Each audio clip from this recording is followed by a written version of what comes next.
guys, what's up? This is Zero Mella, and this is vlog number 59.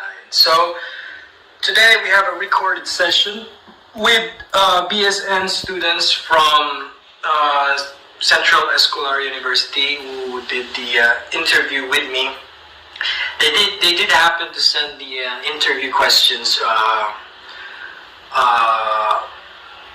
hours before, but I was unable to do a script on it, and so this may be hard for you guys to watch, but you know, I tried my best to answer it. This is the reason why I've been editing my videos, my vlogs, because I keep stammering.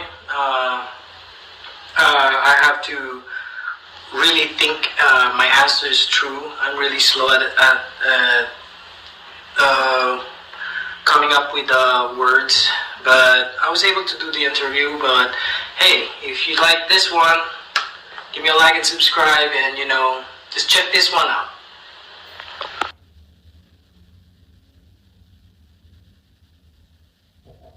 Good morning po. How are you today, sir?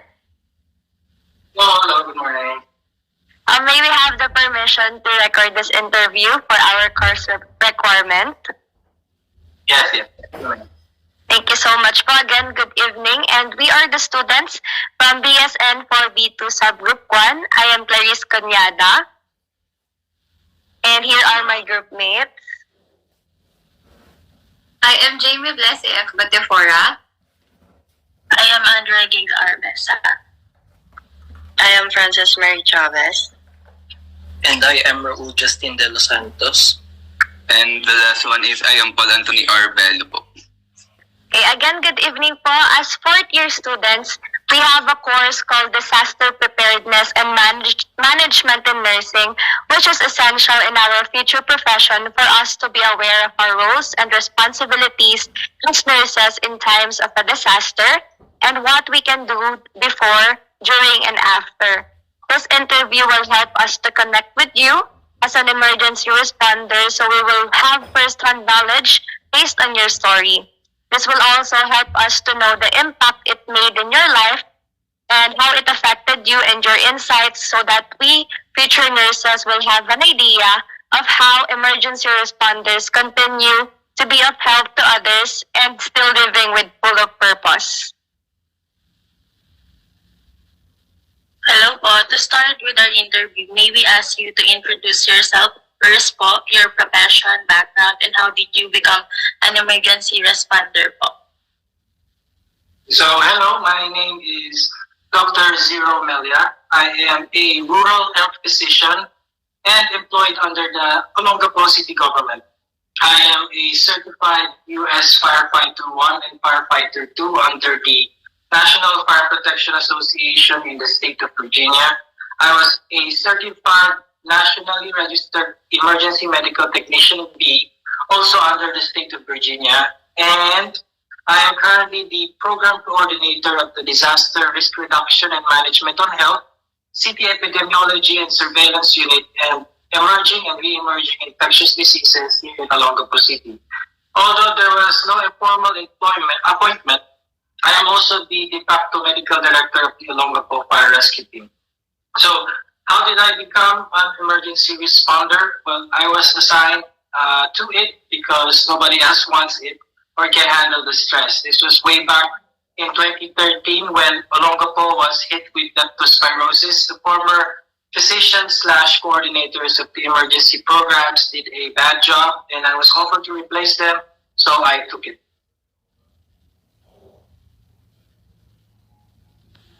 How did it feel po that you were a responder away? How did it feel that you were a responder away from your family? Yes, I think you're referring dun sa my US training. So when I was in the US, I was there under training. I did only a few calls during my ride time, but for half a year I was training to both be a firefighter and EMTB. So when you are deployed, you have to be able to control your emotions and be present and focused in the moment. So there were 6 of us sent there. two of us could not handle the pressure of being away from the family. So there were also other factors like uncertainty of resources, military-like training, and basically being in a foreign country. They quit the program in the middle. It's a real thing that you must cope up with. I cannot blame them. The rest of us tried to give them support and encouragement. In the end, it is only you that must sum up a lot of courage just to finish your mission. The rest of us lived the challenges day by day, and when there was an opportunity to connect to family, we did.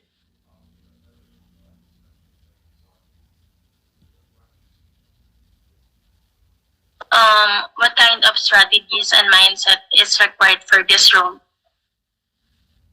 Well, for being an emergency responder, the very important strategy is situational awareness. So it's a big word, but in emergency and disaster response and management, this is the most important part.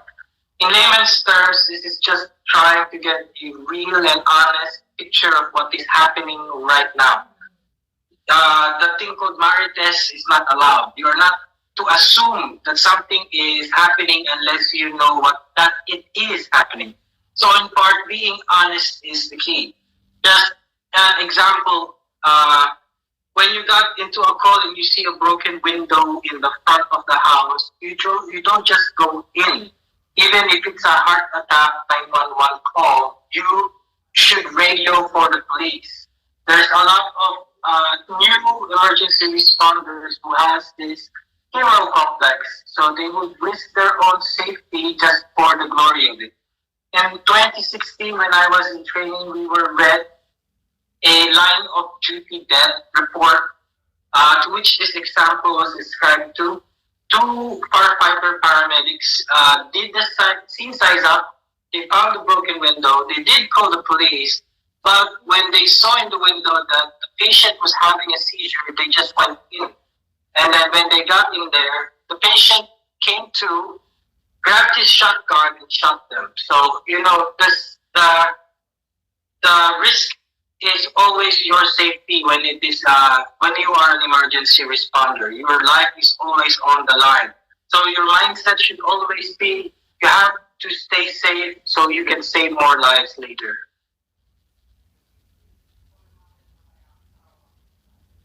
Next question po is, how long has the organization been working within the community po? The organization you're working for now po.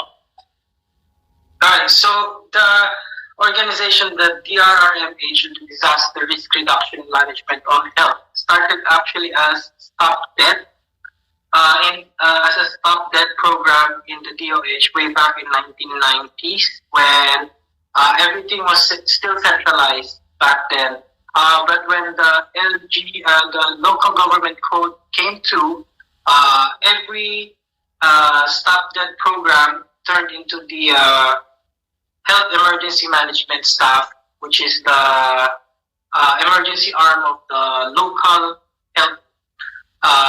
health departments. So this eventually became upgraded into what is the DRRMH today. Again, good evening po. May we ask what is the most memorable or impactful disaster you responded to, and can you tell us more about your experiences po aside from COVID-19? Okay, so actually the COVID-19 pandemic was the most impactful and memorable disaster in mind. But aside from that, I was able to have a share of response during outbreaks that the public was not able to know about, like the 2014 measles outbreak here in Olongapo. Also, the near-miss disasters, like there was a time there was an Ebola suspect, two MERS-CoV suspects that came here in Olongapo. And there was a recent outbreak in memory, which was the cholera outbreak, but that was handled very smoothly. That was just last year. And there are national events to which to which I was deployed before, and the biggest I ever got deployed into was the ASEAN Assembly in Clark. How would you define po the role of an incident responder given po yung mentioned disaster? Okay, so in the roles of an incident responder, there are many roles in incident response. So it's actually a management system. So it's the ICS. So you get assigned based on your training and experience. If you're new, you get assigned roles in logistics, in operations, in planning, or administrative. It's a good experience to be assigned to these roles because you get to have a feel of how the flow of management in disaster and emergency response is very, very smooth when it comes to following the instructions. And then for me, I kept getting assigned on the top level because of my training. I get assigned to the deputy incident commander or something of the equivalent accountability level. So, what was your initial response po to this disaster? So, the initial response always in any disaster is to activate the incident command system. You have to be able to call everybody that is needed to be informed about the incident, like in COVID-19. Everybody had a role, even the city mayor, which is the responsible official. So we have to establish what we call the emergency operations center. There are actually two in the city that handle the data regarding the response, and then you have to be able to while simultaneously you have to be able to bring that information and order people on the ground so that while there was planning going on, we were already responding to the emergency. How many were affected po, and how would you describe the severity of this disaster? Actually, most of the disasters that I am assigned to, like in the leptospirosis cases, in flooding cases, the severity involves mostly 70 to 100% of the city. So it was especially taxing for us because the whole Olongapo City population of 240,000 was affected by the COVID-19 pandemic. So with only few resources, we have to be able to have a few initiatives that has to be implemented that could help in the whole operations instead of just blindly following the national government treaties, because in the ground in Olongapo City it's a different battleground compared to other cities experiencing the same pandemic. So we have our own ways, we have our own strategies, so we had to implement them, and that's how we were able to do it. How long did it take for the community or the victims po to recover from the disaster? Actually, in Olongapo City, the initial response during the enhanced community quarantine, the main problem was just the livelihood of the patient. So, in terms of recovery, we were able to give the necessary food supplies, and some were able to get some jobs online through the help of the PESO. But the outbreak was contained during the ECQ and the MCQ. It's only later that that recovery became a problem when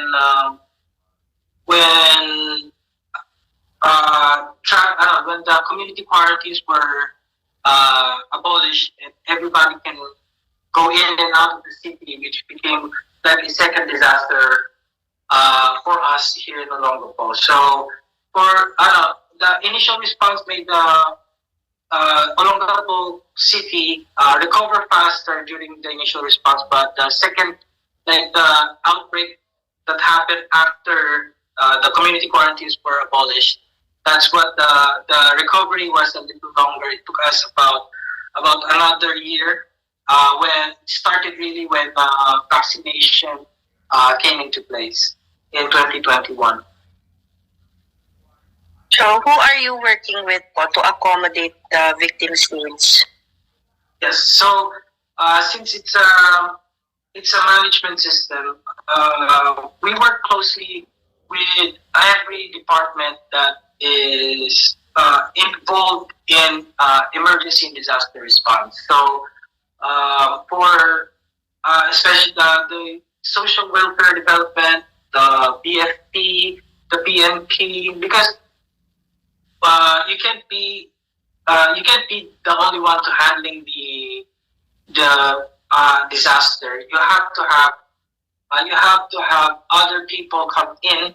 So we accepted help from NGOs like medical societies. We accepted help from outside hospitals in Manila who were the first to give us the first salvo of PPEs and medicines because even the regional office of the DOH was depleted of resources at the initial response. So we were able to get hold of everybody that we can and to be a part of the incident management. So that's how we were able to accommodate the needs of the people. Can you explain po the importance of vulnerability assessment? Yes, this is this is a long series of meetings with city planning and social welfare. You need to be able to find out which of the populations are vulnerable during disasters. When you're planning for disasters, you don't think of a particular disaster in mind.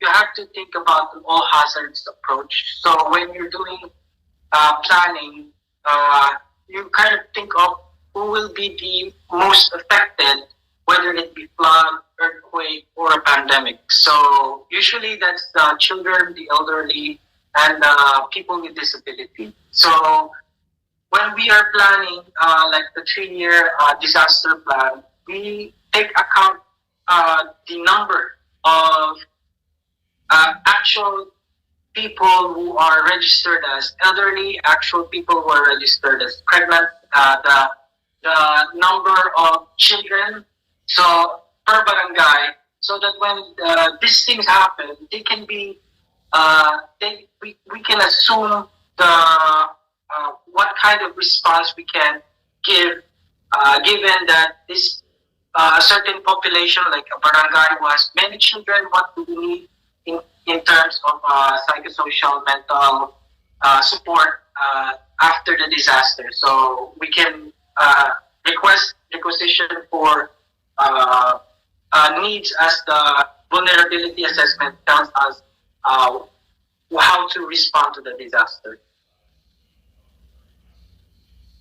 Another question po. What do you believe you could have done differently or better if this disaster occurred again that you did not do in response to this event po? Yes.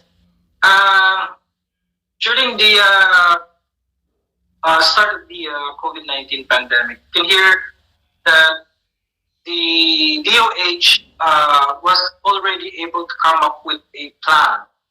I was part of the initial people who were able to read on the plan because it was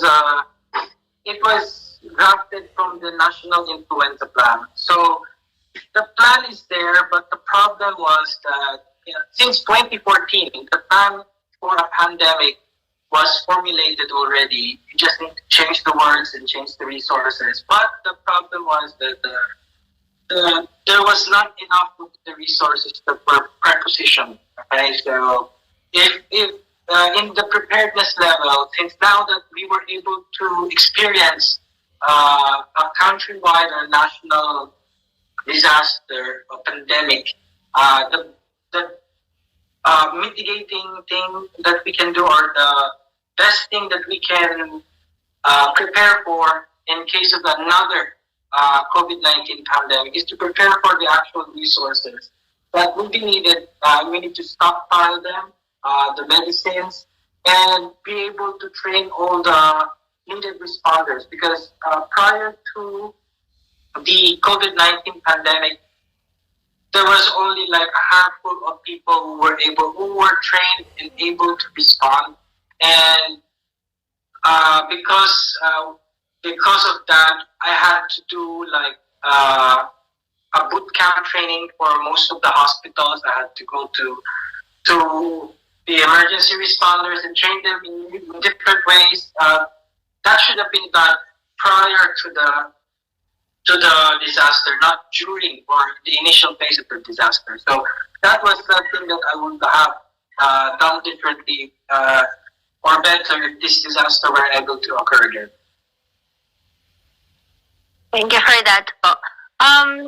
In any disaster that you responded to, did it affect you, your way of thinking, or any insights about it?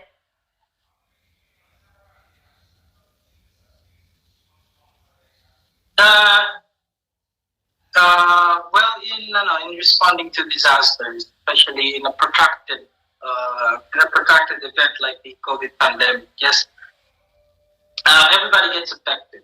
Okay, so wait.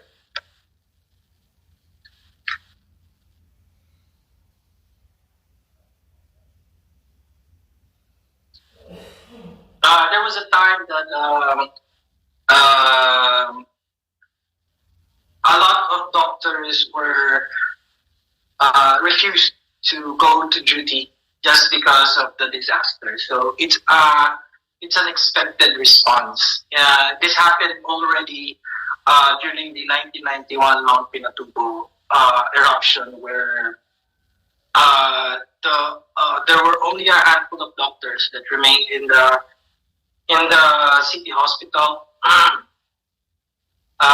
This is an expected response, and it affects you as a medical responder because you have to think about your family first. To be able to be an effective medical responder, you have to, you have to you have to ensure the safety of your family first, and then you have to set that aside and then have to go to war. Okay, so you just go and attack the situation head on, because in the end, there may be no one else to do it unless you do it yourself. It's a quote I got also from Virginia Beach. You have to be able to do it because you want to do it, not because you are forced to do it. Because there is nobody else that will be able to respond to the incident unless you did it yourself. So you have to. That's why it's situational awareness. That's the most important thing. If there was a volcano right in front of me and I have to save a lot of people, I need to do that, not just free. Okay, so that's kind of mindset I had to do. Had to battle with also, and I had to go through during the pandemic response. Okay po. Next po, is there ever a point when you want to stop being a responder? No. Actually, it's the best job in the world to be able to do these things, because you get to be able to go into people's house, break their stuff or anything, but in the end, they will still thank you for doing your job, right? So I don't know. I think it's a calling. It's something that in order for you to be able to stay as long as I have in the emergency response, you have to be able to love this job. So there was no I can't remember any event where I don't want to do my job anymore and just you get tired of doing your job. I can't remember anything if you love your job. Okay po. Next is COVID-19 is also considered as a biological disaster. How did you respond to it, whether as a physician or an emergency responder? Okay, so yes, it's called a biological disaster because it's actually a re-emerging disease because of it's a coronavirus. It's just a mutated form of coronavirus. So how did I respond to it as a physician and as an emergency responder? Well, it's two different things. On a case-by-case basis, that's what you do with when you are a physician. So on a case-by-case basis, it's a long shot of the from the previous way of doing things because before the pandemic we had to before the vaccination we had to quarantine people for 14 days. So that's something that is very, very hard to implement, especially when you have low resources. As a emergency responder, the wearing the PPEs were really hard because of the weather we have here in the Philippines, and then we have to go through all that overalls, the bunny suits, and sometimes I have to use the full face respirator with oxygen on. So it's very, very bulky, very, very hard to do. Your job becomes harder when you have these PPEs around. So those are the things that you have to consider when you're doing your job during this pandemic. Right, but thank you for that. As you have said earlier, since there's a COVID-19, then you have to go home to your family. What were your precautions that you did to protect your own family? What were the precautions? Yes. So, one of the things that you have to remember when handling hazardous materials, especially biological or chemical, is that these things, whether it's infectious or chemical, these things stays on your clothes. So the first thing you really need to do to prepare for is gross decon. So the gross decontamination is something that it's just sometimes it's just simple as taking off your clothes, but then there is the problem that residue of biological or chemical materials may still be on your hands. It may still be on the front of your face mask. So without training, if you don't know how to do decontamination, that's something that could affect your family. So besides the decontamination, I have to isolate myself in a room to observe myself just so that I don't develop symptoms. And then when I'm with my family, I have to still wear face mask and also daily monitoring. That's it. I just have to do daily monitoring so that my family doesn't get sick. Isolate myself whenever I get home, and then do gross decontamination. Sometimes there was a time when I used to spray Lysol all over myself just so I can decontaminate the biological materials inside my clothes.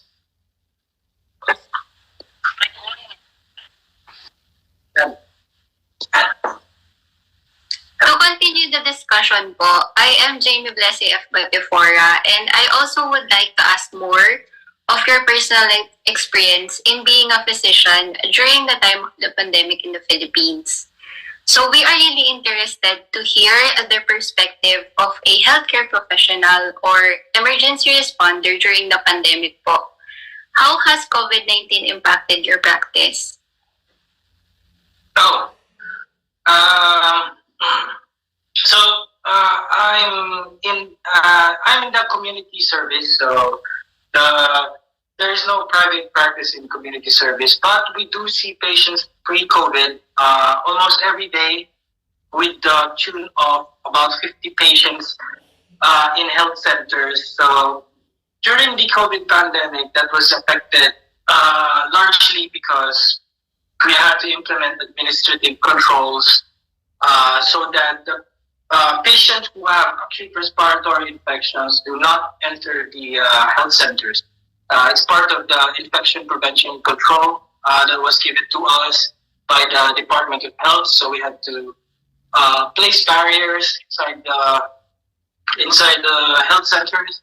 Most of the consultations done were through text. Now we were unable to get on the first few years of the COVID pandemic. We were unable to get into online teleconferencing. It's only last June, that the DOH was able to give teleconferencing PCs or equipment for us to be able to do teleconferencing. But around that time, we were already doing some face-to-face with the patients already, because in Olongapo City, around June, we were able to have about 99% acceptors for the first two vaccines. So we were confident enough that we were already doing some face-to-face consultations. But during the pandemic, from face-to-face consultations of about 50 per day was affected, and it just became down to about 1 to 5 patients per day now. That's the only number of patients we really see per day. Next question po. What were your strengths and weaknesses in experience catering COVID patients po? And how about the most rewarding then? So, strengths and weaknesses. For the strengths, in terms of outbreak and epidemics, this was not my first time that I was able to handle it, but it was this was the first time that this was an enormous responsibility. One of the strengths was communication, because I was able to train in a small amount of time a lot of healthcare professionals here in Olongapo City on how to don and doff the PPEs, how to respond in triage when there is an acute respiratory infection. What do you do? How do you refer patients into city health office so that they can be quarantined? What can you do when when the patients don't want to quarantine themselves? So I was the go-to guy for the first 3 months that I had to train a lot of people, not just the healthcare professionals, but also city councilors, business establishments, and also the PNP. I had to do conferences with them. So that was the strengths that I had. For the weakness, I've already said about the weakness. It was the lack of resources prior to the outbreak. If we had the resources, we had capability prior to the outbreak. The initial response was that the things that I did would not be that hard. If I was only able to have more people to be able to respond to this, and more resources, like more PPE, we were able to. I think one of the examples here is that in the first month of the COVID pandemic, we only had like 5 PPEs for use in Olongapo City. So we had to bleach that in chlorine solution, and it was reused over and over again just for the response. So that was the weakness, because I wasn't able to get the necessary resources prior to the pandemic. And then for the most rewarding,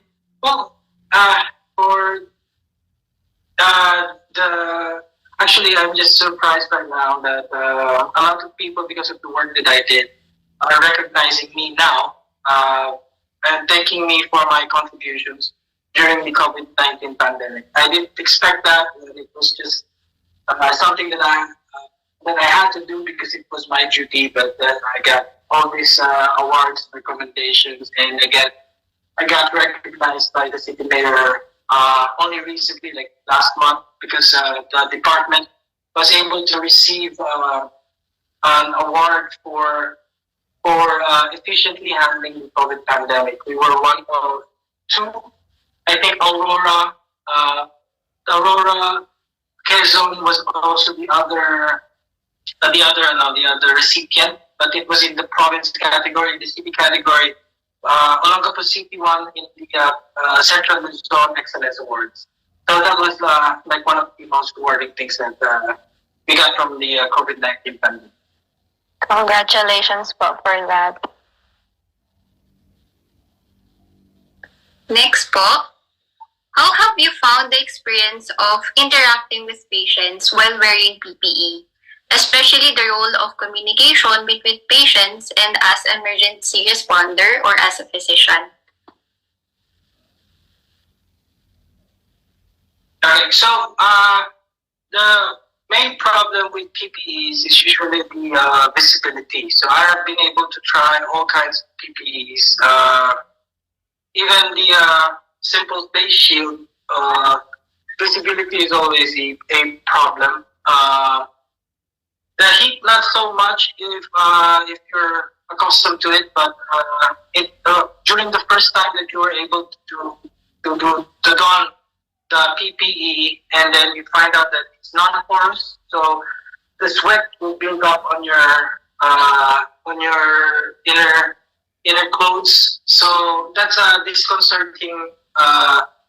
That's disconcerting for those who do this for the first time. But eventually, you get to the point where it becomes comfortable already wearing those PPEs.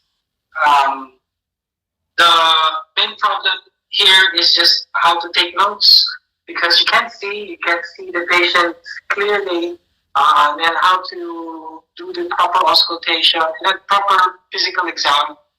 Those were the challenges that we had to face with as a physician wearing those PPEs. For the next question po, did COVID-19 change how you foresee your career?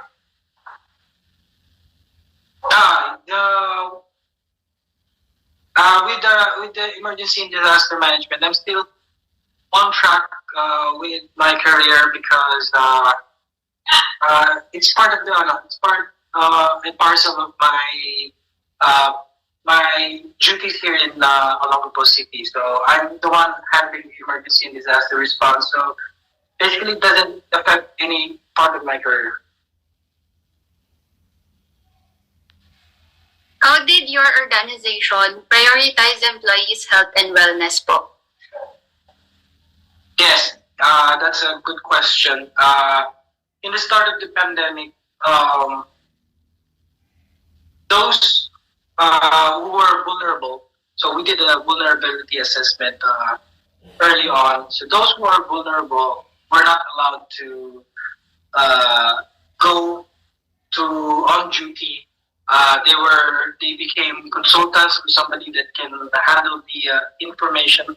So even doctors who are elderly already, we had to tell them not to go to their health centers or to the city health office, but stand by as consultants in case that we need them. They can be tapped working from home. So, and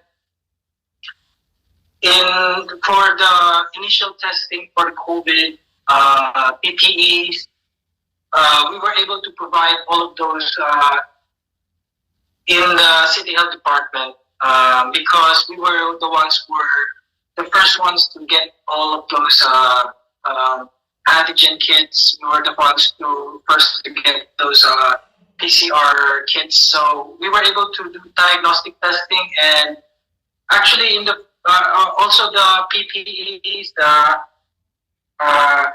the decontamination sprays, because we were able to follow strictly during the first few months, there was nobody ever contracted COVID. It was only later when the community quarantines were eased up that people in the department started getting the COVID, and we were able to handle it smoothly because we already know how to do the contact tracing. If one of us already got the disease, other people that were in contact with that person already volunteered themselves to not go to the city health office because it's the best thing to do. Quarantine themselves already, voluntary quarantine. We already do all of those stuff, and that's how we were able to help each other health-wise during the pandemic. Okay po. So, follow-up question lang po, no? How did they address if there are any lack of resources sa inyo po? The lack of resources, the first ones to give us PPEs was the DOH. Unfortunately, the bulk of the DOH's resources was in Manila. So that's why we only received 5 PPEs. So that was a big problem.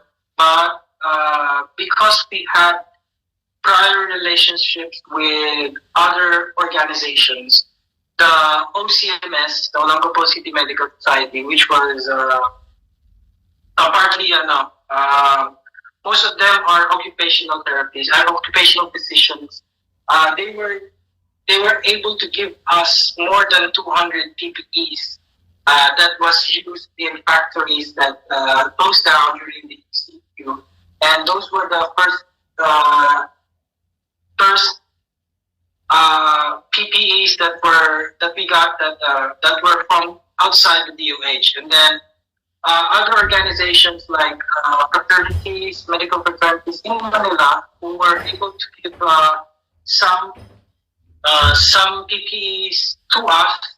Also, the Vice President Lenny Lubreto's organization was also able to come to us to help us with our PPE issue.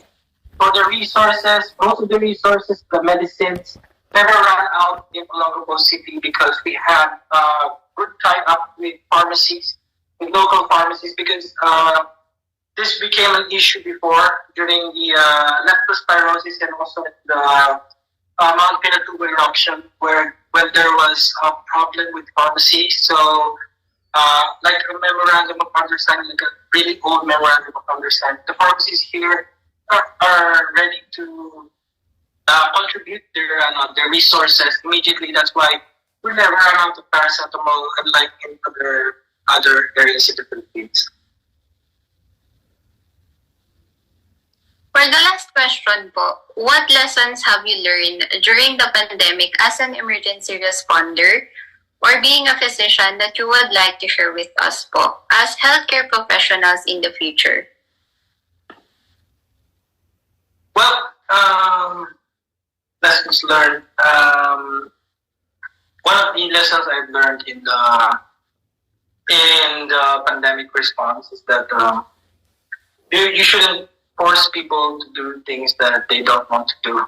So, in emergency, it's a liability for you or anybody else that you want to go on duty that is hesitant or scared or have other issues in regards to emergency response. You shouldn't force them because they become the victims themselves. So a lot of times, those who got COVID are those that were not paying attention to the proper procedures. So that became a problem to us. And also, they were also the ones who were spreading the misinformation. So the important thing here is that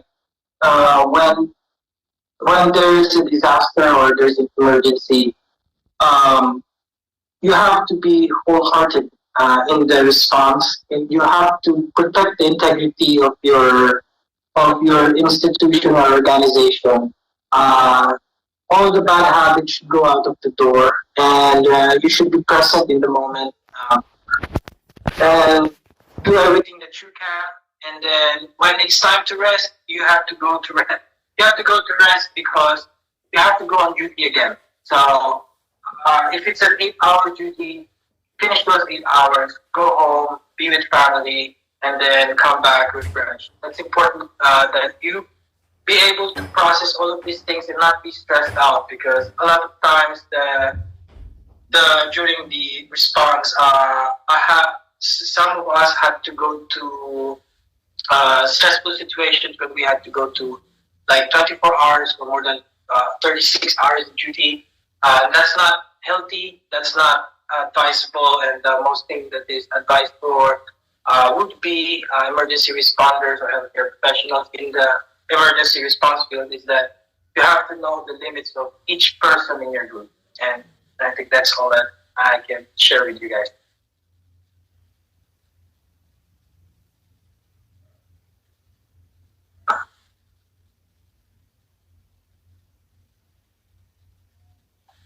Next that will ask question, it will be Justin De Los Santos.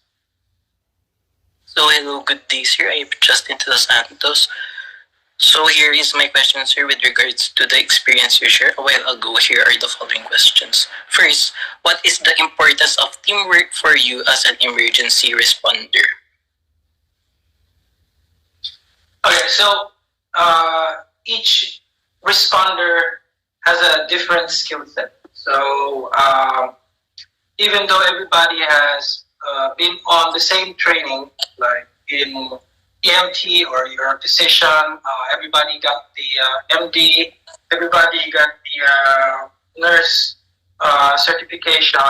But when it comes to the actual disaster, there are people that are good in computers. There are people that are good in the field. So when you're doing teamwork, you have to be able to address that and not force people to do things that they don't want to do. So that's the value of teamwork. In order to be smooth, you have to be able to spot who among your team is valuable in this expertise. Okay, so during the COVID-19 pandemic, I was usually the one facing the patient head on because I was the one with the knowledge about the PPE. But other physicians were on the emergency operations center, and they had the resources, the connections to call whoever they need to call in order to support me. So that's the value of teamwork. You're not just going in to the field, just you, because you have support already from a backing from a higher up authority, like the mayor or everybody else on top. That's important in teamwork. Okay, sir. So does it help you to ease the situation, sir? Yes, because without the resources being brought to you, you might be, you could be the one that it becomes a casualty in itself. So, like a firefighter, if you're not sent the breathing apparatus, the oxygen, you might be the victim of a fire. And the pandemic, if the PPEs run out, if the medicines run out, you are going to be facing the disease itself, and you might be the victim of it. Next question, sir. Are there any conflicts encountered between your colleagues? If yes, state it briefly. If no, give us a tip on how to handle or solve conflicts if we encounter this. Yes, conflicts arise because of personal beliefs. There was a time that a certain doctor denied dialysis to COVID-19 patients, even though the guidelines is already telling them to do dialysis. this particular doctor just said no, and a lot of patients were put in danger, and some patients died. So, in order to handle that, you have to be able to face conflict like that. One is directly addressing the doctor, which apparently she cannot be, her mind cannot be changed. It only changed recently during months before the vaccination phase started. So the other is to find another solution to the problem. Just like what I did was to tap the one hospital command center. So there was a plan A to convince him, then you should always have a plan B, which is you have to be able to find dialysis centers for those who need dialysis here in Olongapo City. So I was the one coordinating patients to and from the city, just so that patients with CKD receive their dialysis. So those are the two things that I think you should have plan A, plan B, or the plan C, just in case things go wrong with communicating with other team members. And for my last question, sir, does use after the emergency situation? If yes, is it effective? If no, why? Is it a performance review, right? Yes. Yes, Per yes. year. Yes. This is one of the things I've learned during my training in the US, that performance review doesn't have to be like a paper telling like a checklist. Most of the time, we are given like a checklist just for the performance review. In reality, it's a debriefing moment. Okay, so when the operation ends or the shift ends, you should be able to communicate with your team, ask them how their day was, ask them how they feel, and what do you think one of the questions is, what can you do better tomorrow? Those, I think, is the proper way of doing the performance review or the debriefing. Okay, so it's a debriefing moment, this performance review. It's not a way to, one of the things that I see other managers do is that they think it's a way to impose authority, but it's a way for you to be able to psychosocial help to your colleagues. So that's important that you do the performance review, you do the debriefing, you ask them how, even just the question of how they're feeling right now after the shift is very, very important, because it makes the responder think that somebody else is minding their own business. Thank you, sir.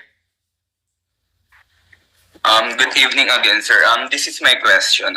Aside from being a doctor or emergency responder, is there anything you want to do or you want to accomplish right now? Well, aside from that, there's nothing much, but if you're asking about extracurricular activities, I have other extracurricular activities, but career-wise, right now we're not yet in the end of the pandemic, so we are still in what we call an end game, because the virus is already mutating. But it's mutating because it's already losing in the battle because of the vaccines. We have to be vigilant because it experienced the influenza pandemic before. It took 5 years of ups and downs with the influenza pandemic, and it could happen right now if we were to add to tax in our In the pandemic, we're still surveilling the situation. So right now, career-wise, I don't have any other things that I am thinking about. I'm just trying to get through and not have another outbreak coming in here in Olongapo. For the past 14 days, I think we only had like one case, and we were able to handle all the other cases well smoothly without any outbreak occurring. So that's just what I'm doing right now. My second question, sir. As a emergency responder, is there anything significant situation that you will never forget? There are a lot of situations that I will never forget, but maybe I can give an example regarding COVID-19, wherein certain patient wasn't being accepted inside the hospital because of nobody wants to accept the patient because it's still a relatively new disease.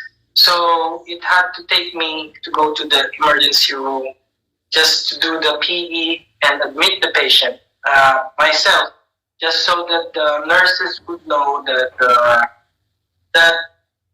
it's safe if you are in PPE. It kind of goes back into me because the nurses were afraid to see the patient, even though they had PPE. Okay, so they think that they will still contract the disease, even if they have the PPE on. So they don't even want to touch the patient. So I went there and became an example to them. I told them, you need to wear this, you need to do this. I did the PP, and from then on, the nurses in the hospital were able to learn that were able to have a little courage because somebody else did it for them. So somebody else did the PP, somebody else did the PE, and somebody else also admitted the patient in the hospital that is not scared of contracting this new coronavirus disease. So nCoV was called nCoV that time. So that's one of the things that kind of stand out in memory. Okay, sir. And for my third question, in times of pandemic or any bad situation po, do you believe that everything's happening for a reason po? Yes, actually, yes. Pandemics, it's in medical parlance, in epidemiology, an outbreak doesn't just happen. Okay, it happens because it's like a string of dominoes falling. So one has to happen in order for the outbreak to happen. So that's why right now, if you're checking the DOH websites, if you're checking the city's push, the push is always through back.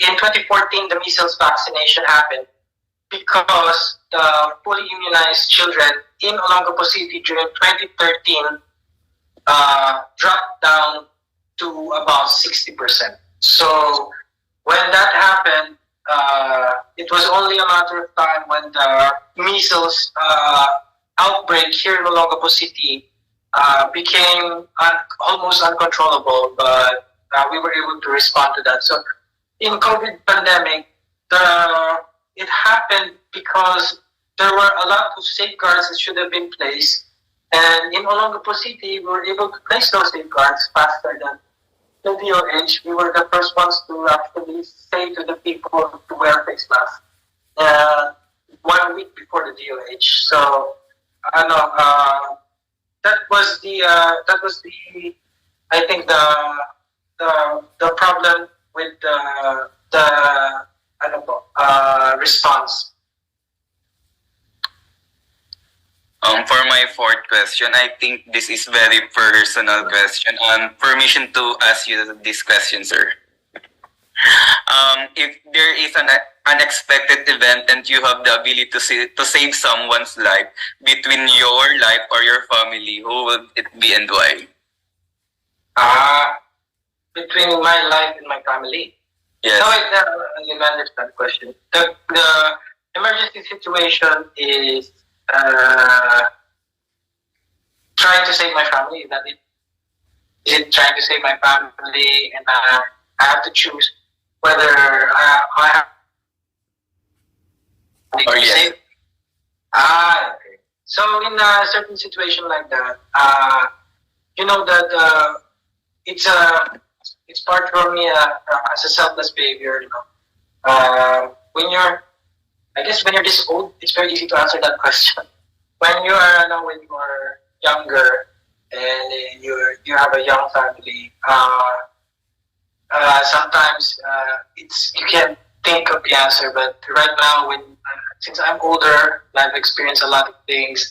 It's easy for me to sacrifice my own life for my family. So I don't know. It's just a personal answer. So a lot of people may answer differently on that one. Thank you for that answer. And for my last question, or our last question, is there anything you want to say to your fellow rescuer or to those people who are planning to become a rescuer as well? Oh yeah. Anybody who wants to go to emergency and disaster or become a rescuer, the very important thing here is to train. Training prepares you for the real thing. So even though you're already a rescuer or a responder, you still have to do the training, physical training, like donning the PPE, and the academic training. You have to excel always, because when the time comes that you are in the center of the stage, you are the ones doing the response. There is no more time to ask questions. You have to be able to do everything as muscle memory.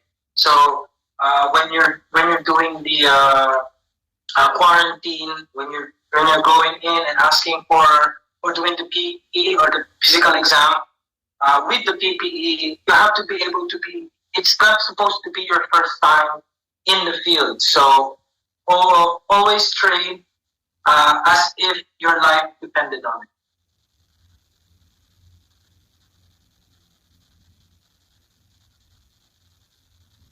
So thank you so much po. That would be all of our questions.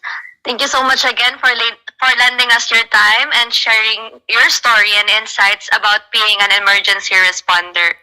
May you continue to inspire others with your passion to serve and to save people.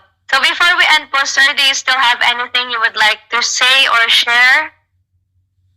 Oh no, that's it. That's it for me today. Thank you so much. If none po, thank you again. Again, I'm Clarice Cunyada, and on behalf of the BSN 4B2, have a great day ahead. Thank you very much. Thank you po. Thank you po, sir. Thank you Thank po. you po. Thank you too. Oh, okay, that was incident response and COVID-19. Incident response in COVID-19, I guess.